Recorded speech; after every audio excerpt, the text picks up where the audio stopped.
கன்னிராசி நேயர்கள், கன்னிராசிக்கு நல்ல பலன். சில விஷயங்களில்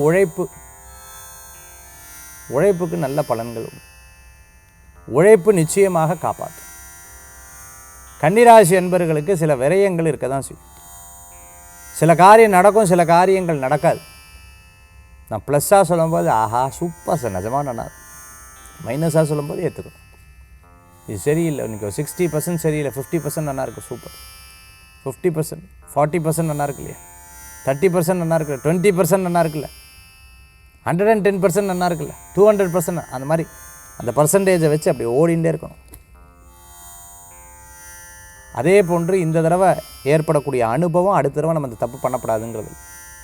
கொஞ்சம் ஆரோக்கியத்தில் அக்கறை தேவை. கிளைமேட் மாறும்பொழுது ஒத்த தலைவலி இருக்கா, வயிற்று சம்பந்தமான வலி இருக்கிறவங்க, கண் சம்பந்தமான உபாதை இருக்கும், கவனமாக பார்த்துக்கணும். கன்னிராசி அன்பர்கள் பிறரை ஈர்க்கக்கூடிய சக்தி உண்டு. வெளிநாடு வெளியூர் படிக்கிறதுக்காக ஆன்சைட் பிரயாணம் சக்ஸஸ்ஃபுல்லாக இருக்கும். கோபித்துக் கொள்வதை தவிர்த்து கொள்வது நல்லது. அவசர முடிவுகள் வேண்டாம். பிறருக்காக டயத்தை வேஸ்ட் பண்ணக்கூடிய டேவாவும் இன்றைய தினம் உண்டு. இங்கே தான் சொல்லிவிட்டு ஒரு 100 கிலோமீட்டர் கூட்டிகிட்டு போயிடுவான். போகிறதுக்கு 2 மணி நேரம், வரத்துக்கு 2 மணி நேரம், முடிஞ்சு போச்சு, ஆஃப் டே அப்படின்னு யோசிப்பேன். கன்னிராசி என்பர்கள் வழிபடக்கூடிய தெய்வம் காமாட்சி வழிபாடு.